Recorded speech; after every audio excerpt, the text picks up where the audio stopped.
What's up, Scampers? Welcome back to another trailer maintenance video. This one's going to cover windows, weepholes, and locks. Let's start with weepholes. Those are the tiny little vents at the bottom of the RV window frames that are small but serve a really big purpose. So if you're new to RVing, you may never have even noticed that you had weepholes before, let alone known that they need maintenance. The reason your windows have the weepholes built in is because water can collect in the channels here, and the weepholes act like a drain to let the water drain out outside.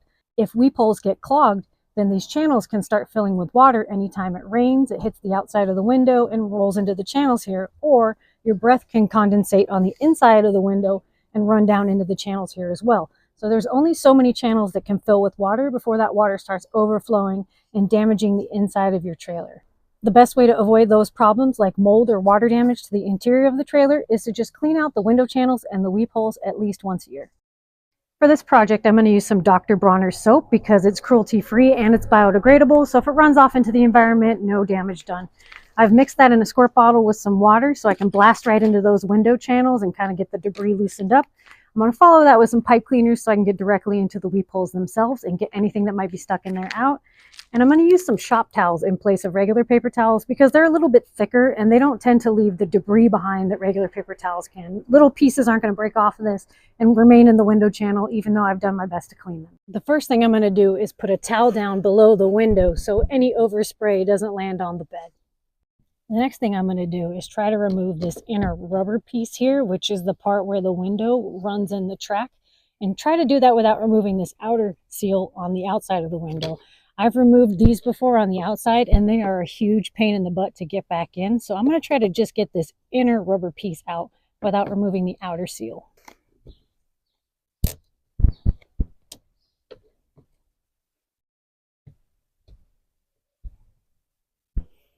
You can see already how gunky and gross that is. So this is going to just come all the way out. And you can already see how much grime and gross stuff is just in that inner track. The other end over here slides underneath the window, so I do need to kind of pull that out from underneath the window, and it should slide out completely from underneath the glass. You just want to be careful because now the glass isn't sitting in anything to protect it. So now I've got complete access to these window channels that were underneath that rubber portion. At this point I can spray the tracks with my soapy water and get some cleaning agent in the track. Next, I can take my shop towel and a flathead screwdriver and just get that shop towel down into the grooves there and run it along, cleaning up any dirt or grime in the window track, removing any larger debris that I dislodge.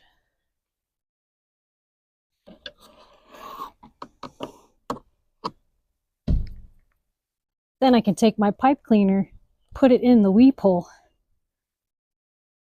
run it through this direction, run it through this direction,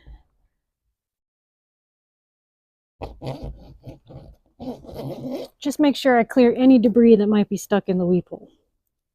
At this point, I'm going to very carefully close the glass window, understanding that there's no rubber track for it to sit on. So I'm going to close this gently so I can clean the other half of the track. Now I can repeat the process on the other half of the window.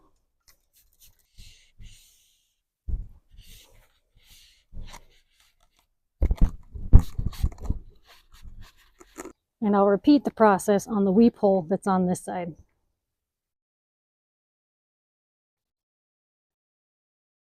Now I can just use the same procedure to clean the rubber track that I removed from underneath the glass and get this clean while I've got it out and accessible.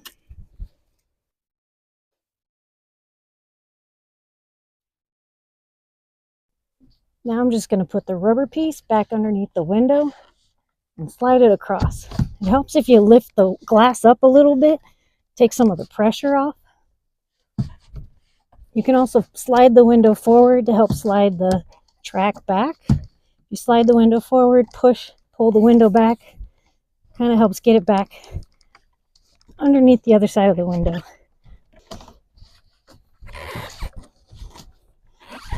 It's a little bit tedious, but it's the best way to get the track totally clean. instead of leaving this rubber gasket halfway in here. Push the window forward, squeeze it with the gasket, push the window back. Helps suck the rubber gasket right back into the track. Just keep doing it inch by inch until you get it reseated.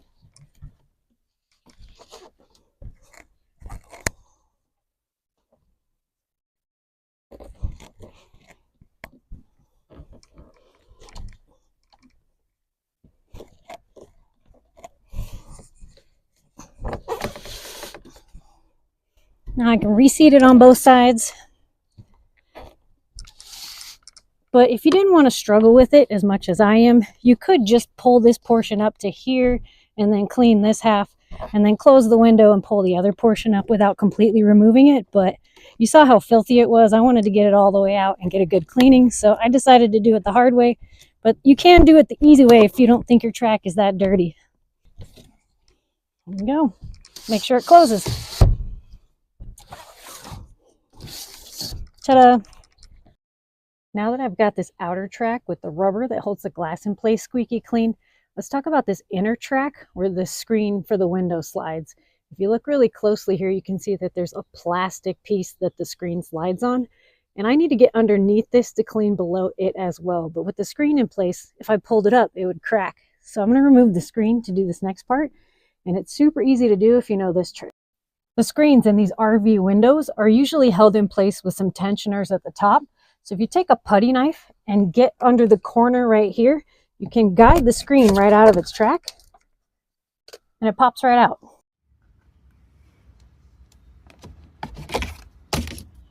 Now I can access this plastic channel that runs underneath the screen to remove it from the window and clean underneath it as well.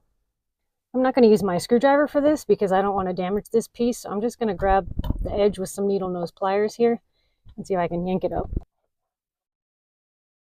If I push my window back, the handle won't get in the way, and I can just lift it out the rest of the way.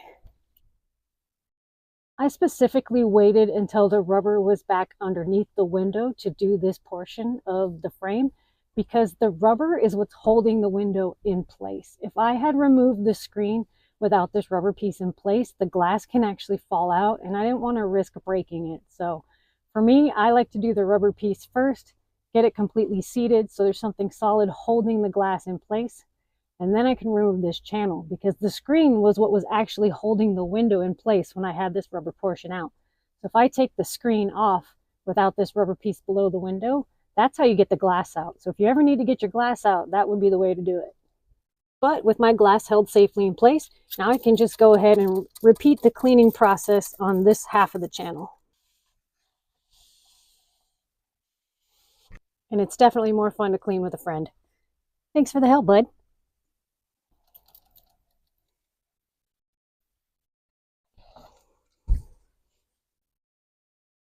Don't drink soap.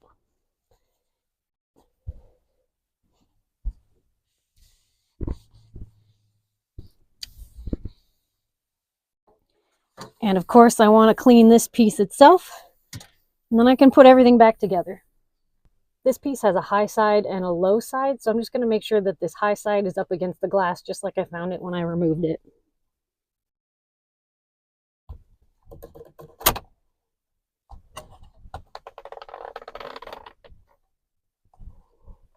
And pop it back in place.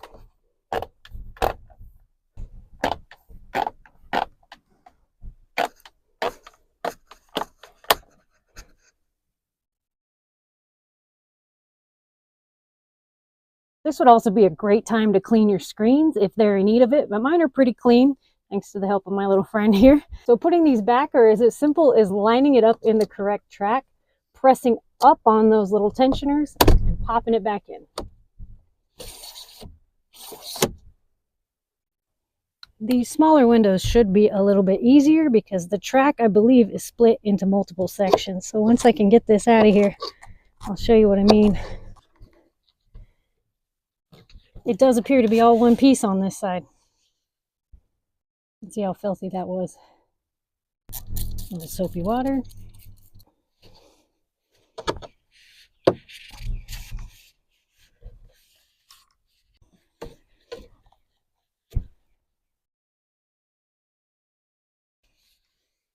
That track as clean as I can get it. Make sure to clean my weep hole. If you find that you've got a lot of water left over in your window frame, you can leave the pipe cleaner in there to use the fibers to help draw that moisture out.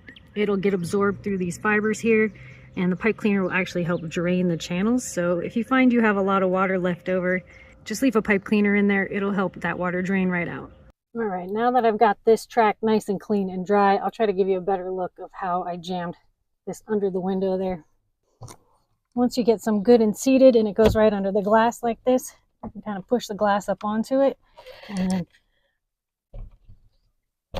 as you slide the glass back, you push the rubber at the same time. You got to get more seated. Slide the glass into it. Push the rubber back with the glass. Seat a little more. The rubber's a little bit weaker right here where they have the openings to help the water leak out. So when I get to that point, that's where I use the glass to help push it with the glass together, rubber and glass, until I got it far enough. I can just seat the rest of it. Note that I'm just using light pressure with my screwdriver here because I don't want to damage the rubber. So I'm more using it to guide the rubber into the spot where I want it to go than to apply pressure. Make sure my window closes all the way, locks, everything's back in. My other side window and my kitchen window I'm going to clean the same way, so I won't bore you with that. Let me jump to the next step I'm going to do that puts the finishing touch on this project. Since I've still got my towel down and I'm working on my windows anyway, this is the perfect time to lube them up. I'm going to use some more of that Bow Shield T9. I got the bigger size with the straw so I can get into the window tracks here. I'm just going to give it a little bit of lubrication for the season. So my window and my screen will both open and shut really easily and smoothly. I may have overdone it there, but I'm going to run it back and forth. Slide it into the back of the track.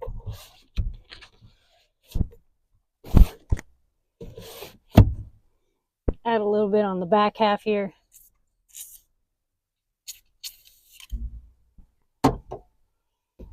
Open and shut the windows some more. Oh yeah, see how much easier that got?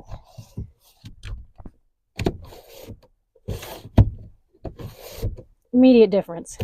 Then I can just take a shop towel and get rid of any excess that might have overflowed here.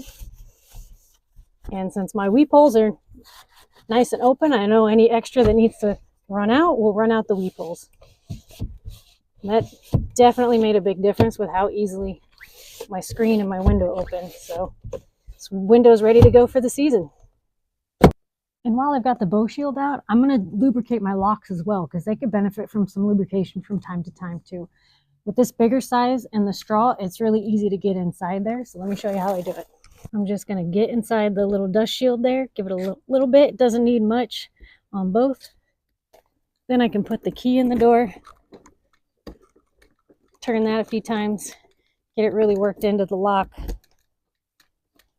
I can already feel a big difference just from a little bit of lubrication. So something you might not think about, but the trailer can benefit from. And this isn't the only place I have locks, so let's do some more. My outdoor shower could benefit from some too. Doesn't take much. Work it into the lock. I can definitely feel a difference just in the feel of how easily this turns. And remember to wipe off any excess that oversprayed. Now that my windows and weep holes are squeaky clean, they're well lubricated, I'm going to take it one step further and treat the rubber because the sun can damage this rubber, dry it out, and make it crack. So I like to treat it occasionally with this rubber seal protectant. Super easy to apply. It works wonders and makes all the rubber around the windows last a lot longer. You want to apply this to dry, clean rubber seals. So I'm just going to make sure that they're good and clean, nice and dry. Then you just give this stuff a really good shake. And you apply it right to the rubber with the foam applicator that comes on it. So give it a good shake, press, And you'll see it start to come out. And you can just coat this rubber seal around the window. And this makes a huge difference with sun damage.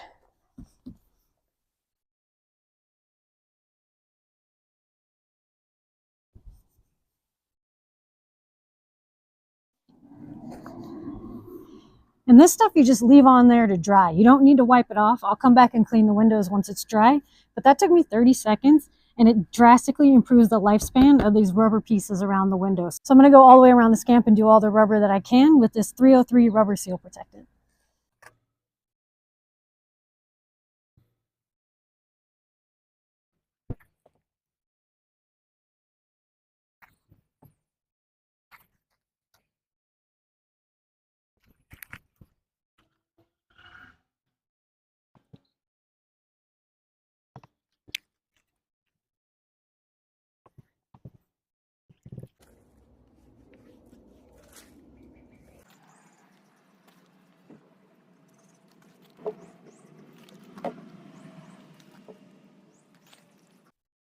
There you have it. Those are 3 really simple things that anybody with any skill set can do to help maintain their trailer and make sure that it lasts many adventures and years to come. This is just the second video in a series of videos covering everything I do to maintain my trailer, so you can find the other videos in this series here and consider subscribing so you don't miss the next one.